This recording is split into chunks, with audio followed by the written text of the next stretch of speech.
I think my parents resent me for starting my own family. Hosted by you/Let Owen. I had something of a revelation this weekend. I'm still processing how I feel about it and considering whether I should confront my parents. Anyway, here it is. I believe my parents resent me for starting my own family. I, 40M, come from a big family. I'm the second oldest of 9 kids. My older sister, Jane, is just a year older than me. There is a 6-year gap between me and the next sibling, then my mom had a child every 2 to 3 years. Since Jane and I were the oldest, we always helped with the younger kids and the chores around the house. In fact, it was common for my parents and other adults to refer to us as Jane and Op and the kids. It was like Jane and I weren't considered children, we were more like 2 other adults living in the house. We were homeschooled, so we were home all the time. Part of my job was to wake up, make breakfast for the kids, and get them started with their school or activities before I started my own schoolwork. Jane would sleep in because she was more of a night owl, and it was her job to help at night with the baby, because there was always a baby. Jane and I did most of the chores around the house. We took turns either cleaning the kitchen or doing the laundry, of which there was a lot. I did all the guy stuff, like mowing the yard and taking out the trash. As I got older, I would delegate some of these chores to my younger brothers, but it was still my responsibility to make sure they got done. Once I was old enough to drive, I would run errands and take the kids everywhere. I can't tell you how many times I took the kids to things like playdates or doctor's appointments. I often tucked the kids into bed and told them stories. To me, these things were just normal, but looking back, I was more like a second dad to the kids than a brother. Jane and I did have a lot of freedom as teenagers to go out with our friends, as long as the chores were done. We didn't have cell phones back then. If we wanted to go out, we would just tell our parents, and they didn't care as long as we were back by the next morning. I moved out when I was 20, but I still spent a lot of time at my parents' house, and one of my younger siblings was almost always at my house. One brother, JJ, pretty much lived with me from the age of 14 because he and our mom didn't get along. When JJ was 17, he got in a wreck and called me instead of calling dad, because I was the one who handled those kinds of things. During all this time, my parents always talked about how important it was for Jane and me to help with the kids because they were so busy with their ministry. I can't count how many times I had to drop what I was doing to take care of something because mom or dad was counseling someone. Sorry, I feel like I'm rambling. I hope I've painted an accurate picture of my childhood. Let's move on. I hadn't really dated much, but when I was 25, I met and started dating Anne. We fell in love fast and got married less than a year later. My younger siblings love Anne. She's a great cook and hostess. Our house became the hangout spot. My younger siblings started calling her Mama Anne, something they still do to this day. We've now been married 15 years and have 2 kids of our own. My mom and Jane did not like Anne. Jane and Anne get along okay now, but Anne and my mom do not have a good relationship. I never understood why, but I think I've finally figured out it's because they see Anne as having taken me away. As Anne and I focused on our relationship and started a family, I spent less and less time doing things for my parents. My dad liked Anne at first, but over the past few years, their relationship has soured. Throughout the years, my dad has made comments to me about keeping up my responsibilities. One time, he called me about one of the younger kids, who had gotten in a fight with my mom, and said, "You better get your brother and change his attitude. It's not okay how he treated your mom, and you are going to make him apologize." A few years ago, Anne and I set some boundaries with my parents, telling them we were not going to raise or discipline their kids. Our home is always open to my siblings, but we no longer let my parents try to use us to straighten them up. My parents have not taken this well. About a year ago, Anne injured her foot and couldn't walk for a while. Just as she was getting better, I was diagnosed with kidney disease, which then turned into kidney failure. I've had several surgeries, with another one coming in a few weeks. It's been a rough year. During this time, my parents have not only refused to help, but they've also actively made things harder for us. Things like promising to help with our kids but then canceling at the last minute, usually because something ministry related came up. Recently, my sister-in-law, who lives in another state, had a baby, and my mom has been staying with her and helping for the past 6 weeks. My sister-in-law has said that mom is a godsend and is so wonderful. My dad has gone to help every weekend. This hurts me because my mom wouldn't give us a single night to help with our youngest when he was born. Anyway, I'm sorry this post has turned out longer than I thought it would. I needed to get some of this off my chest. This weekend, I was talking to another sister and telling her how I don't understand why mom and dad don't treat me like they do the rest of the kids, even Jane. It's like I'm not one of their children. And it just kind of hit me that they resent me for getting married, starting my own family, and leaving them to raise their own kids. Part of me is relieved to finally realize why they treat me like they do, and part of me is sad.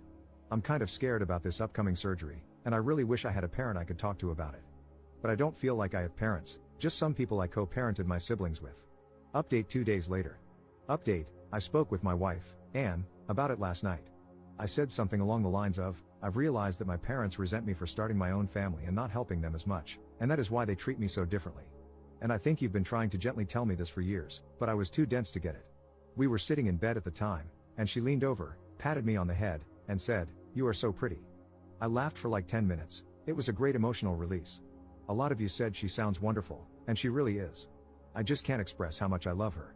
About Jane, my older sister. Jane did get married and start a family about 2 years after I did. Jane and I had a falling out and didn't speak for several years, but we're okay now, just not very close. Our falling out was more about religion than anything. She is very religious, like my parents, while I am not. I am religious, and we attend church, but it's not our whole life like it is for my parents and Jane. Younger siblings, the youngest is 22, so they are all adults now. The second youngest passed away several years ago, so there are 8 of us now. I am very close with all my younger siblings. They still come to hang out at my house all the time, and they are all great aunts and uncles to my kids. All of them, including Jane, are upset with how my parents treated me this past year. Help with my kids. While I am disappointed in my parents for not helping, I do not need their help. Anne and I have close friends, plus we both have siblings who help. Anne's parents live far away, but they help when they can. We really are okay and feel very blessed and loved with all the help we have received. Therapy, part of my kidney treatment plan, includes access to a therapist, and I love her. She has been great in helping me learn to live with an illness. I'm not sure if she is the right person to speak with about my parents, but I will ask her and see if she can refer someone if not. I will wait until after my surgery to bring this up, as I need to just focus on that right now. Setting boundaries. When I say my parents won't help, it's not that they say they won't help, it's that they offer to help and then either bail at the last minute or change the plan so much that it causes Anne and me a lot of stress. A few months ago, Anne was sick, and my mother offered to pick our kids up from school. It's a long story, but she kept changing things and making it very complicated. My youngest ended up being left alone for a little while, and he got scared. After that, I had a harsh talk with my parents and told them how disappointed I was in them and how I needed to focus on my health, but they were making things worse. I told them they are not allowed to take my kids anywhere, they are not allowed to just drop by my house, and, in fact, they are not even allowed to offer to help, because my mom doesn't take no for an answer and will nag until she wears me down. My parents were mad about this, but all 7 of my siblings took my side and rallied around me, so my parents have respected it so far. Going no contact. A lot of people recommended going no contact. I don't want that. I still love my parents, even though they have not been great parents. My kids love them too, and I don't want to take that away. They are good grandparents, when they show up. I don't think my parents are awful people. I think they had this vision of having a big family and a big ministry, and they just didn't realize the responsibilities they put on Jane and me. I have spoken to them in the past and expressed how it was messed up that they put so much on us as kids, and they have apologized. Putting my parents on blast at their church. Several people recommended going to their church and telling people how they have treated me. You don't understand this church. They would praise my parents for putting God and the ministry above everything else. These super religious people are crazy. I guess that's it for now. My surgery is in less than 2 weeks, so I'm going to focus on that. I'm going to put this thing with my parents on the back burner and later decide what, if anything, I'm going to do. Thanks again to everyone for your comments. It has really helped me work through some feelings. Second update 3 weeks later. Thanks to everyone who reached out and wished me a speedy recovery. My surgery was last week, and it's going better than expected. All the surgeries and treatments over the past year felt like they were just keeping me alive, but with this surgery, a kidney transplant, I feel like I'm working towards getting my normal life back. It's been hard and painful, but I was expecting it to be worse, so I can't complain at all. Anne is always telling me that she doesn't get enough credit for being funny, so the fact that so many of you laughed when she told me I was pretty has made her happy. She said, "I like these Reddit people."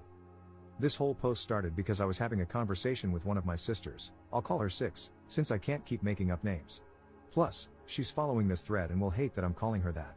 6 had a fight with our parents, and I was sharing with her that Anne and I had recently set strong boundaries with them and encouraged her to do the same. So, she did, and they didn't take it well. This led to several conversations with different siblings, and both 5 and 9 also decided to set some boundaries. It has also led to other siblings deciding to confront our parents about how they've treated me this past year while I've been sick. Jane, the oldest, called me the day before my surgery to check on me, and we ended up talking about our childhood. We haven't been close for a number of years, but I feel like we bonded on this call. It was interesting talking to her as an adult and reliving some things. She's been in therapy for a few years, and she said sometimes she'll be talking, and her therapist will stop her and say, "Jane, you just casually rolled through some messed up stuff. We need to stop and unpack this." For a long time, I blamed her for the way she treated me when we were younger, but now I'm beginning to understand that she was also just a kid trying to cope. I have a lot more grace for her now.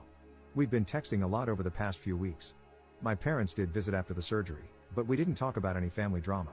My siblings have said they're not taking these new boundaries well at all. I hope that one day they wake up, realize that all 8 of their children are disappointed in them, and work to be better people. But I'm not holding my breath. It seems they're placing all the blame like they normally do. This is just an attack by the devil. Anne and I decided that, moving forward, we're going to continue low contact with strong boundaries. With such a large family, going no contact would be hard and create a lot of awkward situations where we'd still have to see them. We've also talked to our kids, and they've both expressed that they want to have a relationship with their grandparents. While I don't expect my parents to change, I do believe they'll respect our boundaries. My attitude toward them has also changed. I no longer feel like I owe them anything. We'll continue a relationship with them because it's what's best for my family, not because they deserve it. Lastly, I received a recommendation for a family therapist, and I have an appointment scheduled for next month. Editor's note. Op is still active on Reddit but hasn't posted anything about his family situation for a couple of years. Recently, he shared that he is dealing with issues related to his kidney and heart. We can only hope for the best for him.